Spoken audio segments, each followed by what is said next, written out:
Jacinto Bustillo. A la orden. Qué gusto tenerte aquí en esta charla con Bruce. Bienvenido. El gusto es mío. ¿Cómo estás?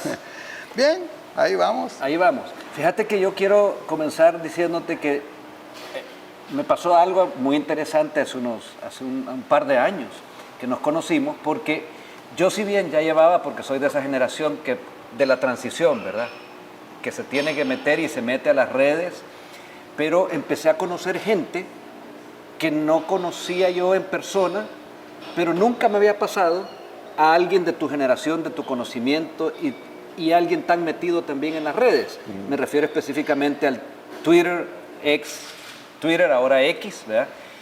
Y cuando ya nos conocimos, ya nos sentábamos a tomarnos, yo no sé si fue una cerveza o un café que nos echamos. Así fue. Y yo quiero decirte que quería hacer estas charlas contigo porque quería también que no te voy a decir que te conocieran, porque ya vamos a hablar de todo lo que tú haces a nivel incluso de información, de cómo tú ves no solo al mundo, sino que al mundo, pero a El Salvador que estamos transformando, adaptándose a este mundo. Así que te doy la bienvenida. Gracias. Y aquí estamos. Bueno, lo primero que hacemos es tu parte. Tú sos un ingeniero. ¿A qué te dedicas tú? Bueno, yo me gradué como ingeniero en electrónica en Alemania. Speak to Deutsch. Ya, ein bisschen. Ein bisschen. Viel. Viel bisschen. Que habla un montón, dice. Yo sé que habla, porque a veces hablamos en alemán. Sí. Pero sos salvadoreño. Yo nací acá en El Salvador. Sí. Mis padres eran extranjeros, ya. Mi papá era del País Vasco, mi mamá también, pero más del lado de Navarra. El punto es que en aquella época ellos estaban acá en El Salvador, tenían un pequeño negocio de café en la zona occidental y ahí fue donde yo nací. ¿Santa Ana o no? Nací en el cantón El Bigote. El Bigote, hay un cantón que se llama... Cantón El Bigote. ¿Pertenece a Santa Ana o a dónde? Jurisdicción de Coatepeque. De hecho, está justo a la orilla del lago de Coatepeque. El lago Coatepeque tiene dos penínsulas. Sí. Y lo que está entre las dos penínsulas se llamaba el cantón El Bigote. Ajá, pero sigue siendo así, sigue llamando así, ¿o no?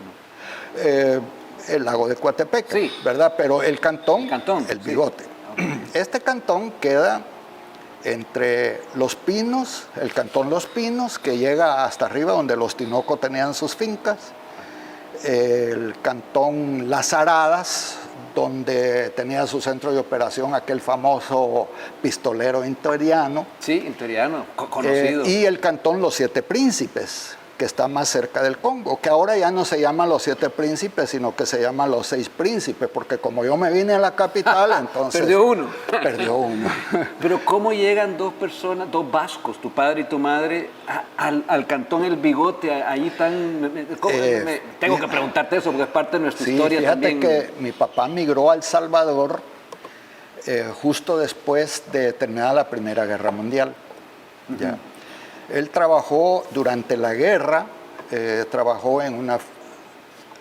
antes de la guerra trabajó ya en una fábrica de jabón en Europa. Y cuando comenzó la guerra, la fábrica de jabón la convirtieron en fábrica de explosivos. Porque el jabón y los explosivos tienen una materia en común que es la glicerina. Correcto. ¿Ya?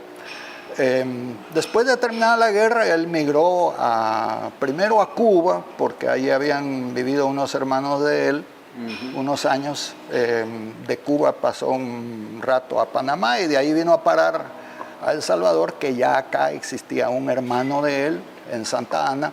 Allí sí ya no sé cómo fue que este hermano de él vino a parar a El Salvador, pero él vino a través de su hermano. Aquí él hizo sus negocios, restaurante, hotel.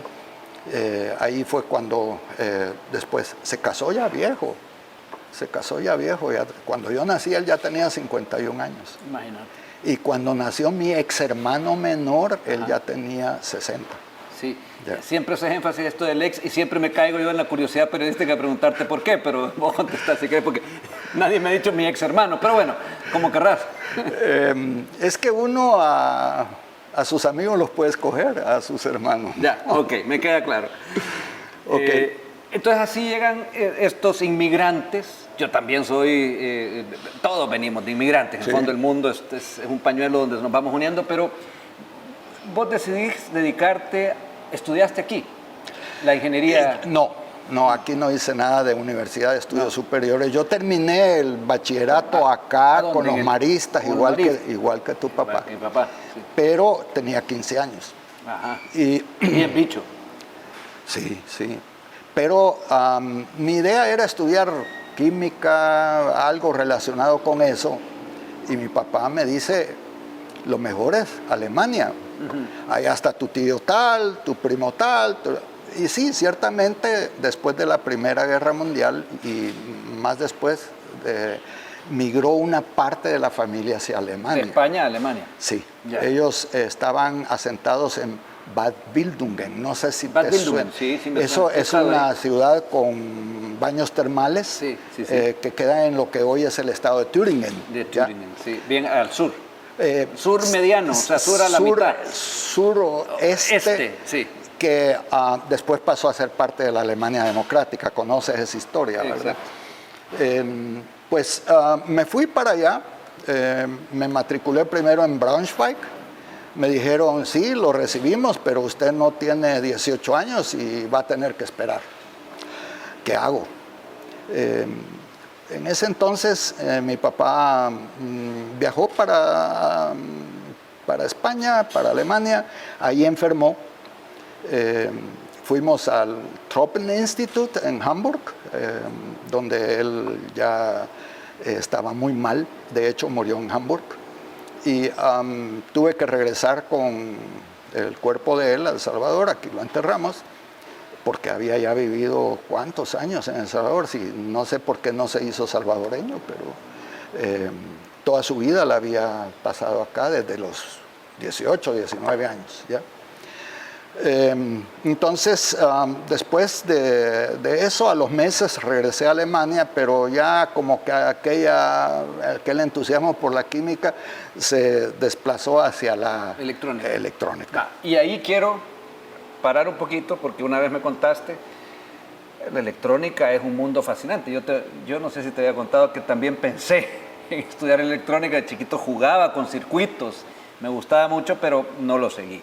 La cosa es que lo que me gustaba descubrir después de esto de los radios y la electrónica era comunicar. Entonces me salté a eso, porque yo siempre andaba con walkie-talkies y con radio. Ajá. Pero en el caso tuyo, hiciste algo mucho más entretenido en una época que fue mucho más entretenido, digamos, que solo el walkie-talkie y jugar, sino que ya en tu vida profesional regresaste como ingeniero electrónico. Sí. Y te hiciste cargo de entrar al tema de radiotelefonía específicamente. Sí, te comento. Yo había incursionado ya en la parte electrónica. Me recuerdo que cuando teníamos 14 años, con uno de mis ex hermanos, el que me seguía a mí, construimos un transmisor de radioaficionado. ¿Ustedes lo hicieron? Sí, y logramos hacerlo operar, nos comunicamos con los radioaficionados de Guatemala, México, Honduras. Hay que explicarle un poco a las nuevas generaciones que esto de hoy en día agarrar un WhatsApp y comunicarse con una persona que está en Rusia no era posible. No. Había radiofrecuencias donde podías comunicarte con alguien de Rusia, pero era una cosa muy distinta a esto de hoy. Muy complicada, muy complicada, y eran ciertas bandas que estaban asignadas para la comunicación. Bandas de frecuencias. Sí, ¿verdad? bandas de frecuencia para los radioaficionados. Pero sí, digamos que era una actividad muy, muy común en aquel entonces. Creo que ahora se convirtieron en tuiteros. ¿Ya? Tú fuiste radioaficionado también. Sí. Y ahora sos un tuitero que ahora sea... Ex radioaficionado. Ex radioaficionado y ahora... Pero de eso ya vamos a llegar también a hablar de esa parte. Tú ganas de comunicar lo que sabes y lo que te gusta para tu país. Va, pero seguimos en que tú... Llegaste, bueno, formaste hiciste con tu ex hermano esta radio para comunicarse con el mundo, pero te llamaron a hacer algo más. Sí. ¿Qué fue? Contanos, porque eso es interesante, es parte de la historia. Dos cosas. Primero, hay que ubicarnos en el tiempo. Estamos hablando de los años finales de la década de los 70. Aquí 70, la situación, 7-0. sí, la situación política era muy difícil, muy complicada. Toda la década de los 70 había sido una década muy inestable de protestas, de represión. Los militares eran los que estaban, digamos, gobernando. Y ya había empezado a surgir los movimientos revolucionarios de masa, que se llamaban, y los más clandestinos, que no era todavía el FMLN, pero sí habían organizaciones, las 5 que formaron el FMLN, las que en aquel entonces cada una operaba por su lado. Y surgió a raíz del ejemplo que habían visto de los sandinistas con la radio sandinista, la radio Sandino, y los sandinistas que la habían tomado de los cubanos con la radio, creo que se llamaba Cuba Libre o Radio Habana, algo así. Entonces se les ocurrió que querían también una radio. Aquí. Sí. En aquel entonces yo era catedrático de la UCA.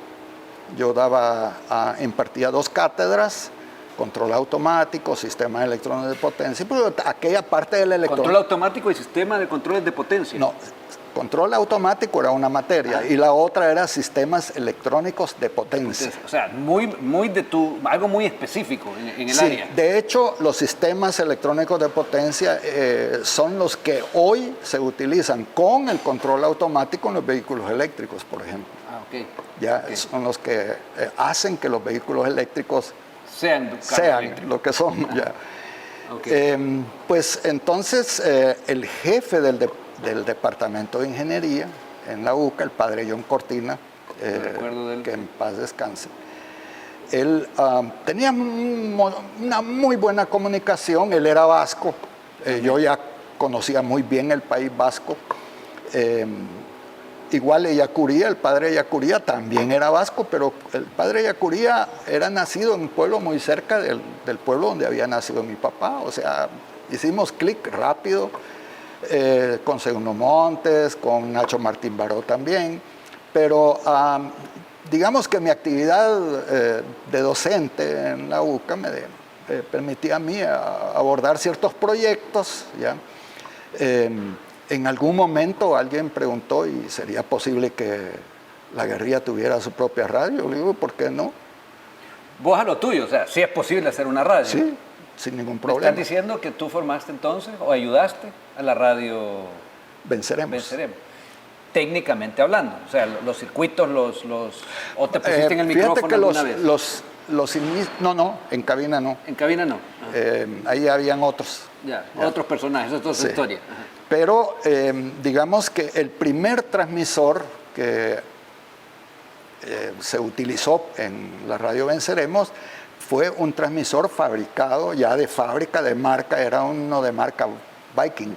Viking. Sí, se adquirió en México y se trajo contrabandeado a El Salvador. Clandestinamente, como pero la donde palabra. lo encendimos y lo comenzamos a operar para probarlo, ajustarlo, fue en mi casa. Ajá. Y mi casa estaba calle de por medio de la UCA. Ya. O sea, un lugar bastante seguro y bastante arriesgado. Seguro y arriesgado, pero ¿qué se sentía ser digamos, el que en términos de sistema operativo Sí. le dio vida a una radio que se convirtió muy famosa en la guerra, pero que además era clandestino, o sea, que no te Sí. podían cachar? No. Los militares. Así es. En esa época, esos militares. No era yo solo. Digamos que había otra persona que yo considero que ha sido uno de los mejores ingenieros en electrónica que ha tenido el país. El otro quizás es un ex hermano mío. Pero digamos que entre los dos empezamos a cocinar eso. El punto fue de que él no tenía mucha experiencia con radiotransmisores de radiofrecuencia, aunque su base electrónica también era muy buena y nos habíamos conocido en Alemania, Ya. inicio de la época de los 70. Forman la radio, Venceremos. Echamos a andar con ese transmisor viejo, la primera radio Viking, Venceremos, ya. un Viking. Se lo llevaron para Oriente, ya nosotros lo dejamos ajustado y trabajó. ¿Qué sentiste cuando desaparece eso con un bombazo? ¿Fue o no? ¿No fue? No, lo que sucede, ese radio pasó a ser el transmisor de la radio Venceremos, voz oficial del Frente Faraón Martí para la Liberación Nacional, Ya. que no dejó de transmitir durante los 12 años de guerra, Ah, ok. ni un solo día, exceptuando ok. los días que se cayó para tenderle la trampa a un O sea que el transmisor siempre siguió funcionando, pero fue parte digamos, de la trama para hacer caer al militar. Sí. Fue una estrategia de guerra. Sí. Ahí lo bajan, pero lo desconectan, nada más. Sí, así fue. Y lo que le dan a Monterrosa entonces fue otro aparato. Sí, y de hecho era uno que nosotros lo usábamos de huesera para Ya. sacarle repuestos ahí para casos que eran necesarios. Pero este no era el único transmisor. Con el tiempo, este otro compañero, ese sí, se fue para Morazán, estuvo un año y medio, 2 años, él participó en la Cueva del Mozote, en todas aquellas, ¿cómo se llamaban? Invasiones que hacía el ejército para combatir a la guerrilla. Y una de esas fue la invasión al Mozote, con los resultados que tristemente ya conocemos. Pero como no iba a ser una sola radio, sino que también iba a haber otras, recuerda que eran 5 organizaciones y todas querían tener su radio. Sí. No estaba esa integración del FMLN orgánica así tan terminada como se quisiera pensar.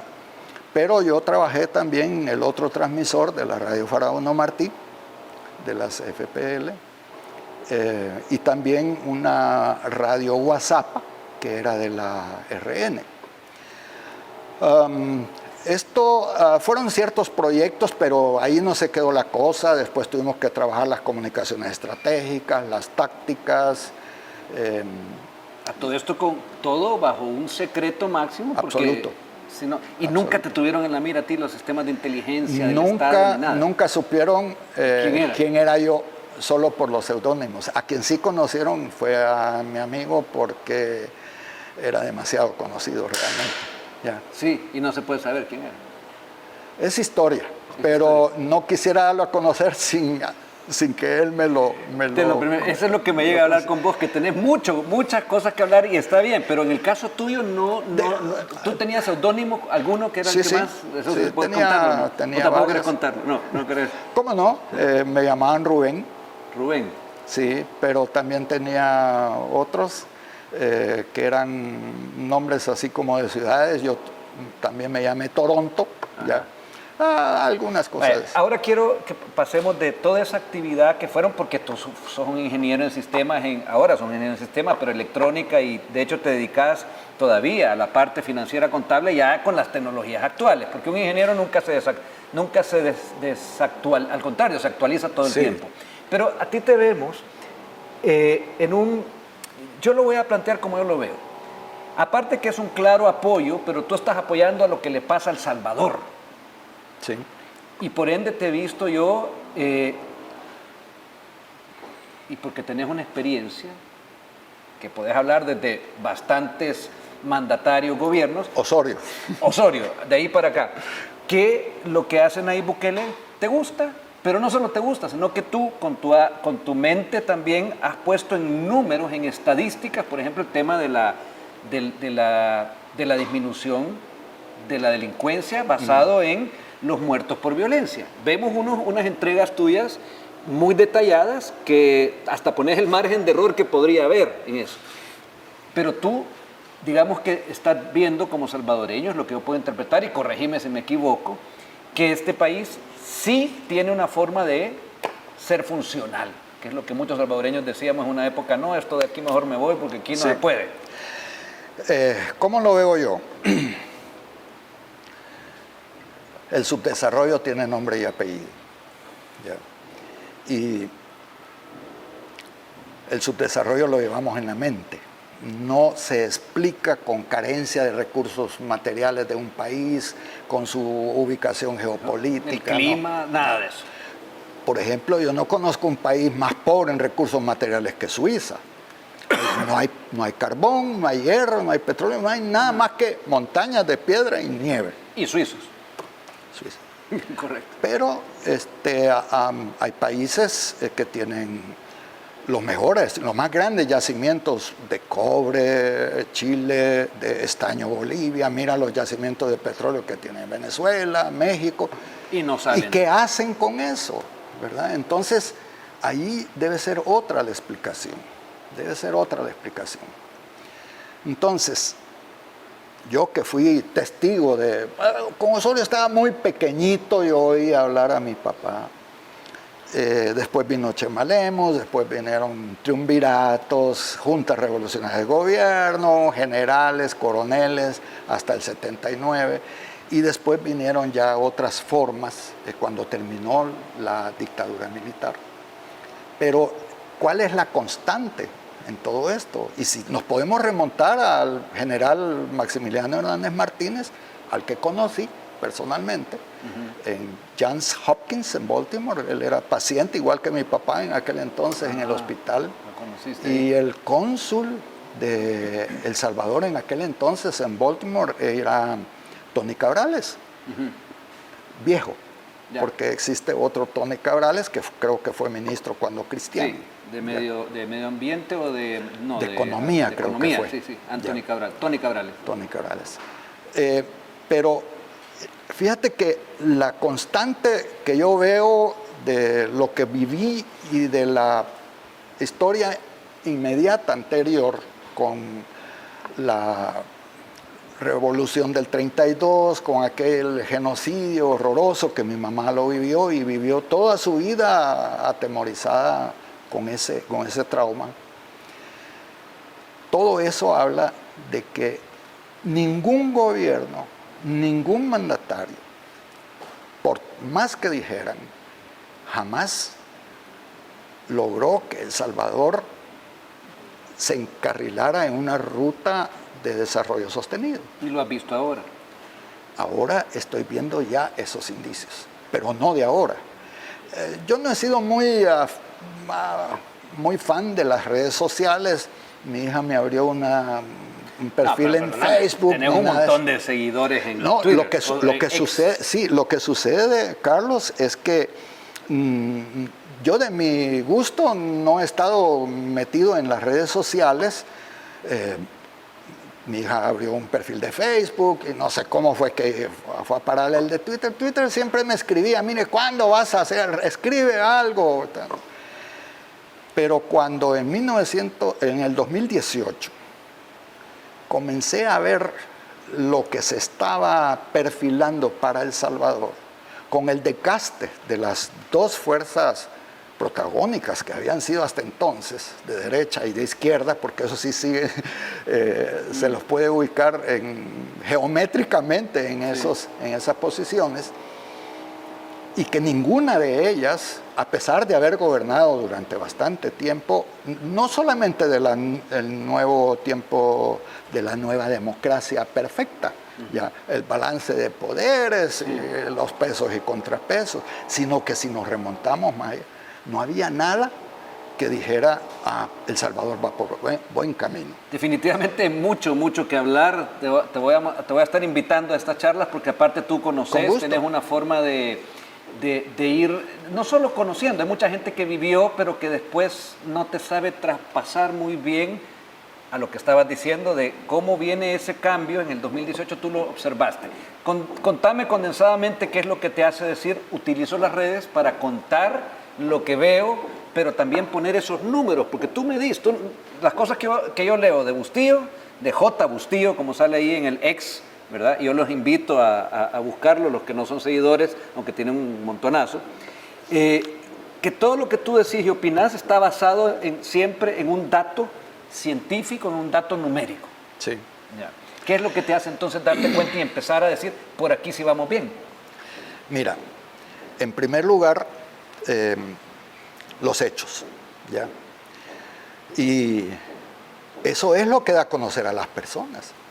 Por sus hechos los conocerán, dice un refrán por ahí. Sí. ¿Y cuáles son los hechos de los que gobernaron antes? ¿Ya? Pero sí empezamos a ver que había la posibilidad de que alguien que ya había tenido gestiones municipales, primero con un municipio que antes nadie sabía ni siquiera que existía. Bueno, yo no sabía que existía Nuevo Cuscatlán. Claro. Siempre me preguntaba si hay un antiguo, será que hay un nuevo, pero... O pensabas que era chiste, quizás que era... Exactamente. Hasta que Nayib Bukele lo situó en el mapa y dice, aquí está. Pero existe. Ahí se vio una transformación radical y estábamos oyendo, yo estaba oyendo sobre proyectos, sobre formas de hacer las cosas que ya las conocía en Europa. Ya las conocía ya. Y si así es como debe funcionar. Y ahí una pregunta que te hago. ¿Tú sentís que, o observás, comparando con lo que has vivido en Europa, en Alemania específicamente, que Nayib Bukele es autoritario? Fíjate que yo diría que hay que verlo desde el punto de vista del contexto. Si me dice alguien, no, es que aquí lo que hay que hacer es buscar conseguir seguridad, pero sin un régimen de excepción. No era posible. No, definitivamente no. Y esos casos de excepción se vivieron en Europa. La Primera Guerra Mundial costó 20 millones de muertos, la Segunda 45. En 2 guerras mundiales son 65 millones de muertos. Y allí hubo regímenes de excepción. Uno de ellos fue, ya con Alemania Democrática, dijeron, miren, a partir de tal fecha, la portación de armas está prohibida y a partir de tal otra, 3 meses después, también la tenencia. Así es que todos a entregar sus armas al Estado. Te puedes imaginar, Alemania después de la Segunda Guerra Mundial, ahí quedaron armas repartidas, distribuidas por todos lados. Y quedaron temores, quedaron un montón de preceptos, pero quedó también costumbre, porque también prescriben los alemanes por ley todo simbolismo que aludiera a la violencia de los nazis. Sí, o de lo que... ese es otro caso. Pero bien, digo, si no hubiera habido una ley tan radical como esa, ¿cómo se hubiera podido lograr que la gente entregara las armas voluntariamente? Claro. Las únicas armas permitidas en Alemania son las de los cuerpos de seguridad, policía, ejército, agencias de seguridad de bancos y las de los cazadores. Sí. Y los cazadores no se pueden llevar sus armas a la casa, tienen que dejarlos en el club. Y si la mueven tiene que ser desarmada. Si van a ciertos torneos, competencias o algo, sí. Bueno, y mira, hay tanto que hablar, Jacinto, porque nos hemos quedado en una parte que yo te tengo que hacer la emboscada, como decía Shafiq Hanna, el viejo. La emboscada aquí, decirte, comprometerte a venir otra vez. ¿Te parece si estamos teniendo estas pláticas? Porque hay bastante de lo que el enfoque que tú das a partir de lo que tú observas, de tu comparación, de haber vivido una época aquí mismo, allá afuera, que yo creo que eso hay que contarlo bastante. Quizás solo me das un minuto para una... tenés tiempo, hay chance. Bien, perfecto. Entonces, ¿qué sucede? Que a eso de que es un dictador, es un autócrata, estamos en camino a una dictadura, yo digo, mire, son opiniones. Muy bien, pero ¿qué concretamente me está diciendo a mí que eso es así? Resulta que este ha sido el país donde el paradigma era pasemos por donde podamos y hagamos lo que querramos. Leyes de hule que al amigo se le interpretaban y a todos los demás se les aplicaba. ¿Ya? Leyes de hule, tenés razón, o sea, se estiraban a como fuera el amigo. Según también, y si pagaban, pues más hule, ¿verdad? Pero ahora viene alguien y dicen, no, las leyes son iguales para todos. Se respetan. Se aplican. Y esto va en serio. Y le dicen dictador. Claro. Yo no sé por qué hablan de eso. Si las leyes para algo se hacen, ¿no? Ustedes en la asamblea hacen leyes con un propósito, ¿ya? No es para estarlas después aplicando a conveniencia. Y eso es lo que le ha hecho tanto mal al país durante décadas, Y eso es una de las características de las sociedades subdesarrolladas, que las leyes no funcionan como deben de funcionar. Entonces, eso ha sido paradigma acá toda la vida. Y ahora viene alguien y dice, no, las vamos a aplicar igual para todos. ¿Y por qué? Ahora resulta, es un dictador. Claro. Y ahí es donde tú puedes decir, y lo vamos a dejar eso para entonces otra plática, comparando con la experiencia tuya en Alemania, que es indiscutible. Yo te lo puedo decir porque viví ahí también, pero como hay otros tantos países, Dinamarca, Noruega, Europa en general, donde después de esas guerras dijeron, ordenémonos y vayamos dejando esta mentalidad donde todo era para la monarquía o para algunos Fíjate cuantos. que allí lo que hubo fue inteligencia, Carlos, inteligencia. Adenauer, el canciller Adenauer de la posguerra, Alemán. el alemán, se encuentra con el general de Gaulle después de que ya Alemania era un estado fundado. Y Adenauer le dice a de Gaulle, no más guerra, general. Y de Gaulle le dice, no más guerra, canciller.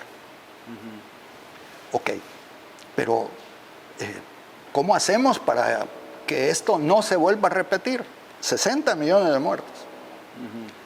Bueno, tenemos que garantizar que las guerras no sucedan, pero ¿cómo? Bueno, pero ¿con qué se hacen las guerras? Con armas. ¿Y las armas con qué se construyen? Con acero. ¿Y el acero cómo se obtiene? Con carbón y hierro. Entonces vamos a hacer algo. Francia le va a dar a Alemania sus datos sobre producción de carbón y hierro. Alemania nos va a dar sus datos de la producción de carbón y hierro.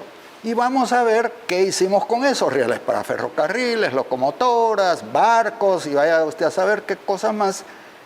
Pero vamos a ver de que si vamos a fabricar armas, es decir, mire, hicimos 5 pistolas, 10 fusiles y 3 cañones. Usted lo va a saber, ustedes también van a saber eso de nosotros.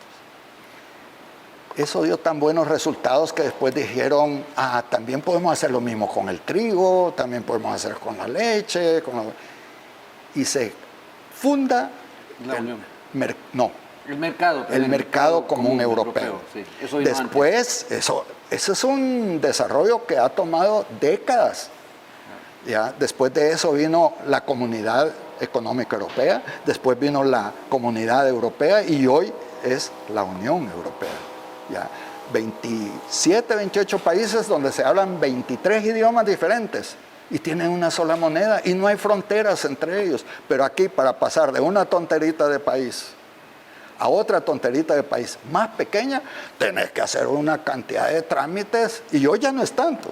¿Ya? Bueno, eso va a ser en definitiva otro tema que vamos a tocar, porque también hacia eso tiene que apuntar una Centroamérica que ya iba en un camino, luego vino esa fatídica guerra y ahora tenemos que seguir despertando. Voy a aprovechar de invitarlos a que se suscriban a mi canal de YouTube, que compartan también este programa. Hoy hemos estado con Jacinto Bustillo. Tenés nombre de novelista, ¿verdad? Pero sos un ingeniero electrónico. Y además escribís muy bien y yo los quiero invitar a que sigan en las redes de j.bustillo. J. Bustillo. J. Bustillo, ¿verdad? @ J. Bustillo. No hay punto por medio, perdón. No. @J. Bustillo está en Twitter, pero también tenés Facebook, ¿verdad? No lo uso. Ya no lo usas. No, solo sos tuitero, o sea, sos una X ahora. Sí, porque se cambió. Bueno, que lo sigan y también nos vamos a seguir viendo en estas charlas. Yo te quiero agradecer, Jacinto, pero queda el compromiso de seguir platicando en la medida de tu tiempo también. Me halaga mucho y agradezco tu invitación. Sí, nos vamos a seguir viendo. Hay mucho sobre qué platicar. El futuro del país es grande. Hay muchos temas que abordar. Ok, pues aquí seguiremos. Bienvenido. Auf Wiedersehen, mein Freund. Auf Wiedersehen.